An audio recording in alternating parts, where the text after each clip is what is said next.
అట్లాగే ఇప్పుడు యుఎన్ ప్రకటించిందని చెప్పారు కదా. ఆహ్, ఇది మన day December 21 is December global 21 meditation day. Meditation day. అది జరుగుతుందా? లేక ఇప్పుడు only no no first last year December 21 UN organization ఎక్కడ కనబడలేదు ఆ, సార్. అంటే అఫ్ కోర్స్ గ్లోబల్గా ఎక్కువ ఇంగ్లీష్ పేపర్స్ వచ్చింది లాస్ట్ ఇయర్ ఫస్ట్ ఇయర్ కాబట్టి మన శ్రీ రామచంద్ర మిషన్ వాళ్ళు చేసినారు. మన ఇప్పుడు ఈ సంవత్సరం నుంచి పాపులర్ అవుతుంది. ఇప్పుడు యోగా డే ఎలా అయింది? ఎగ్జాక్ట్లీ ఆ స్థాయిలో అయితే నాకు మెడిటేషన్ అంటే డే ఇక్కడ ప్రైమ్ మినిస్టర్ గారు పెట్ ప్రాజెక్ట్ కాబట్టి జరుగుతున్నది దాన్ని ఇప్పుడు స్టార్ట్ అయింది. ఇప్పుడు ఈసారి మేము డిసెంబర్ 21 కూడా ఉదయం 10 గంటల నుంచి గ్లోబల్ మెడిటేషన్ డే చేస్తున్నాం. కెనడా నుంచి మాస్టర్స్ వస్తున్నారు, కనీసం దాదాపు 6-7 దేశాల నుంచి వస్తున్నారు. ఇప్పటి నుంచి పాపులర్ అవుతుంది. అంటే అది జిల్లాల్లో అక్కడక్కడ జరగాలి కదా, ఓన్లీ ఇప్పుడు ఇప్పుడు ఇక్కడ హెడ్ క్వార్టర్ జరుగుతుంది. ఇప్పుడిప్పుడే పాపులర్ అవుతుంది. ఓకే, గ్లోబల్ మెడిటేషన్ డే అనేది డిసెంబర్ 21 ఇప్పుడిప్పుడు పాపులర్ అవుతుంది. అక్కడ ఒక పిరమిడ్ కట్టడం, దాని చుట్టుపక్కల భూముల రేట్లు పెంచడం, అమ్ముకోవడం, ఇదొక బిజినెస్, మాస్టర్ బిజినెస్ ప్లాన్ అనేది కూడా ఒకటి ఆరోపణ. అయితే జనరల్ ఏంటంటే ఇప్పుడు ఇది మేమైతే ఇప్పుడు ఈ మధ్యన చేసింది ఏం లేదు.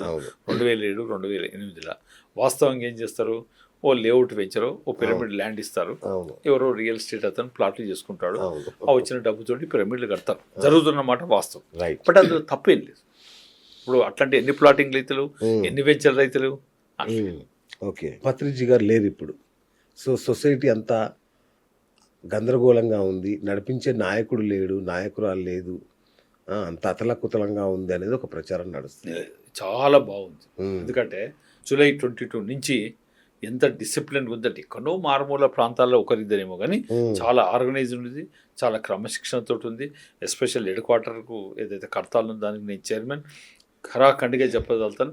చాలా క్రమశిక్షణతోటి చాలా అభివృద్ధి అవుతుంది. Right sir. ఇంకా అసలు విషయం ఏంటంటే, ఇప్పుడు నో డాక్టర్ నో మెడిసిన్ అని చెప్పారు పత్రిజీ గారు. అలా చెప్పిన పత్రిజీ గారు చివరి రోజులలో శ్వాసకోశ ఇబ్బందులు కావచ్చు, తీవ్రమైన అనారోగ్యంతో చనిపోయారని విన్నాము. ఏంటంటే అది ఆయన చెప్పిన సిద్ధాంతం ఆయన పని చేయలేదా? లేదు, అట్టం లేదు. ఆయన జనరల్గా ఏంటంటే 18 ప్రిన్సిపల్స్లో ప్రతి చిన్నదానికి డాక్టర్ మీద ఆధారపడకండి, ధ్యానం చేస్తే ఎలాంటిదైనా క్యూర్ అవుతుంది అనేది దాని మీనింగ్. డాక్టర్ దగ్గర పోదనిలే. ప్రతి చిన్నదానికి హెడేక్ అయితే, నీకింత ఏమంటావు తుమ్ములు వస్తే, సర్ది అయితే నువ్వు డాక్టర్ తిరుకోవడం కాదు. నువ్వు క్యూర్ చేసుకోవాలంటే శ్వాస మీద ధ్యాస పెట్టు, అదే తగ్గుతుంది అనేది ఆయన ఉద్దేశం. నెంబర్ 1. నెంబర్ 2, ఎందుకంటే మేము మొత్తం ఆయనతో నీడ మాదిరి ఉన్న వ్యక్తిని, అర్థం కాలేదు. ఆయన ఏంది, ఆయన డాక్టర్ దగ్గరికి పోను అని డిసైడ్ చేసుకున్నాడు. లాస్ట్ ఆయనకు వచ్చింది యూరిన్ ప్రాబ్లం, కిడ్నీకి సంబంధించిన ప్రాబ్లం వచ్చి డాక్టర్ దగ్గరికి వస్తుంటే కూడా తీసుకుపోతుంటే వద్దన్నాడు. నాకు ఇక ఈ భూమి మీద అవసరం లేదు.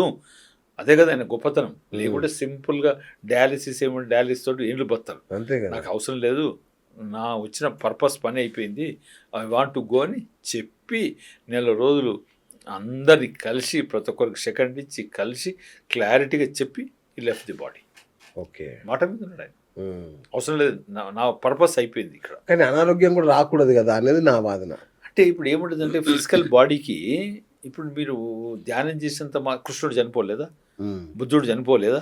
కృష్ణుడు అంటే ఎవరో పొరపాటున వెనక నుంచి బాగానే వేశారు.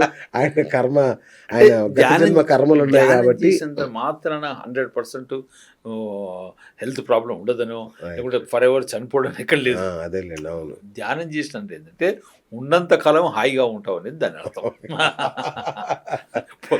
పోడనేది ఉంటే అట్లా లేదు, అలా అంత అత్యాశయం పడట్లేదు సార్. పోరాడు కానీ అంటే అనారోగ్యం ఉండదు అనేది అన్నారు కాబట్టి, నో మెడిసిన్ అన్నారు కాబట్టి ఉండవు. దాదాపు ఏంటంటే గత జన్మ ఉంటుంది. మళ్ళీ ఇప్పుడు పెద్ద సబ్జెక్ట్ అదేలేండి. రోగం ఎందుకు వస్తుంది అంటే అది చాలా పెద్ద సబ్జెక్ట్. పూర్వజన్మ శుక్రాంతం ఇక మళ్ళీ అది అదేలే. రైట్. ట్రస్ట్ కార్యకలాపాల్లో కూడా చాలా పారదర్శకత లోపించిందని, సీనియర్ల పెత్తనమే నడుస్తుంది, జూనియర్లను ఎవరిని ఎదగనివ్వట్లేదు అనే లాంటి టాక్స్ కూడా వినబడుతున్నాయి. న్యాచురల్గా సహజంగా ఏముంటుంది, ఏ సంస్థ అయినా ఉండని ఇలాంటి, ఎందుకంటే పబ్లిక్ ఇది ఏమంటారు సెంట్రలైజ్ కాదు కాబట్టి ఒకటి అక్కడ కూడా అంటుంటారు. కానీ దాదాపు ముందు వచ్చి మళ్ళీ ఎవరు చెప్పారు.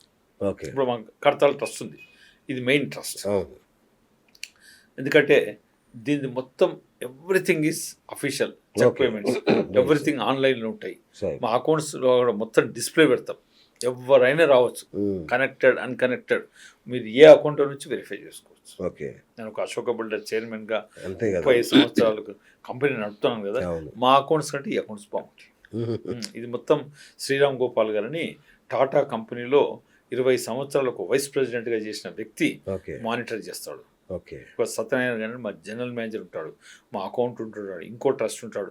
₹1 బయటకోవాలంటే 4 భూతద్దం పెట్టి చూసిన తర్వాతనే బయటకు వస్తుంది. అంటే చెప్పాను కదా, Right. ఆరోపణలు వేరు. అందుకే ఎవరైతే ఎందుకంట ఆవగింజంత అనుమానం ఉంటే రండి అదే. మీరు అని చూడండి, చూడండి. చూసినాక చెప్పండి. ఇక దీనికి తిరుగులేదు ఇక ఈ మాట. వద్దు అంటే నేను చెప్పాను, ఎవరైనా రావచ్చు. అన్ని ఓచర్స్ అకౌంట్స్ మొత్తం ఆన్లైన్లో ఉంటాయి, మీరు వెరిఫై చేసుకోండి. రైట్. ఇంకొకటి సార్, ఈ వెజ్ నాన్ వెజ్ కూడా ఒకటి. అంటే శాకాహార ర్యాలీలు తీస్తుంటారు మీరు, బ్రహ్మాండం అంతా బాగానే ఉంది. కానీ నాన్ వెజ్ తినే వాళ్ళని ఒక రాక్షసుల్లాగా చిత్రీకరిస్తుంటారు మీరు. అది ఎంతవరకు కరెక్ట్? అంటే భోజనం అనేది ఛాయిస్ కదా. చాయిస్ అయితే ఏంటంటే ఒక హింస చేయొద్దు అనేది. ఇప్పుడు ఏమవుతుంది, ఇప్పుడు ఆ జంతువు ఉంది, చేప ఉంది, దెన్ కోడి ఉంది. అయితే భగవంతుడు క్రియేట్ చేసిన 86 లక్షల జీవరాశుల్లో మనిషి ఎలానో అవి కూడా అట్లే. ఓకే.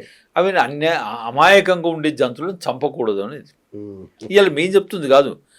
ప్రతి భగవంతుడు చెప్పాడు, ప్రతి దేవుడు చెప్పాడు, ప్రతి గురువు చెప్పాడు. అదే ప్రచారం జరుగుతుంది. ఎవరు చెప్పలేదు చెప్పండి? కృష్ణుడు చెప్పలేదా? అందరూ చెప్పారు. చెప్పిందే మళ్ళీ చెప్తున్నారు.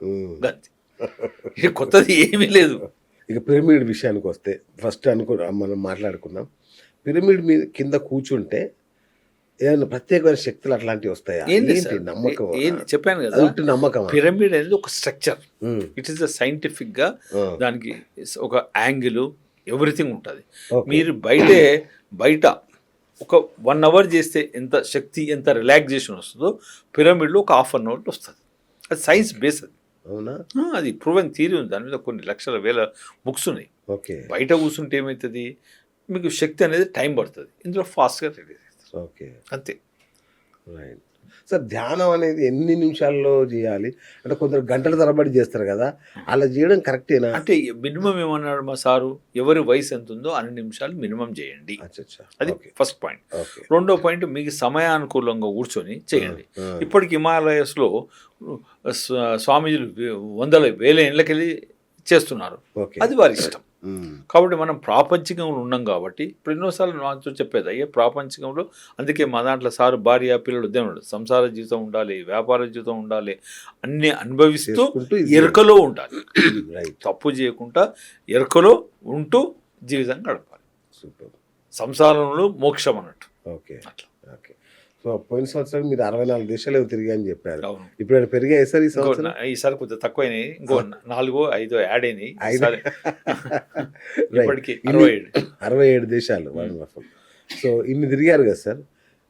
పిరమిడ్స్ అనే ఈ స్ట్రక్చర్ కానీ ఇది కానీ ఎక్కడ ఏ దేశంలో ఉన్నాయి కదా, ఈజిప్ట్లో. అంటే దీన్ని ఇట్లా కొలవరు కదా ధ్యానం కోసం? ధ్యానం కాదు, అక్కడనేమో అంత మమ్మీస్ డెడ్ బాడీస్ ఉంటారు.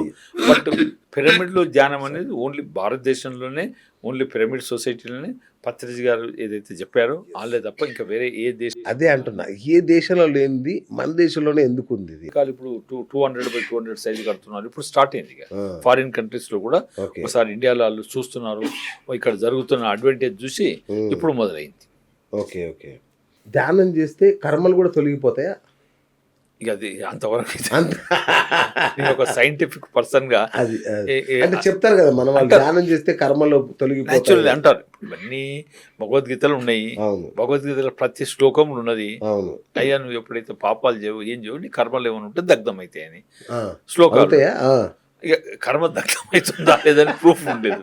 Super sir. నేను అయితే ఒకటే చెప్తున్నాను, నా ఎక్స్పీరియన్స్, మా ఫ్యామిలీ మేము అందరం చేస్తాం. మా వైఫ్ ఇట్లా 18 సంవత్సరాల నుంచి చేస్తున్నాం, హాయిగా ఉన్నాం, సంతోషంగా ఉన్నాం. Everything is very happy.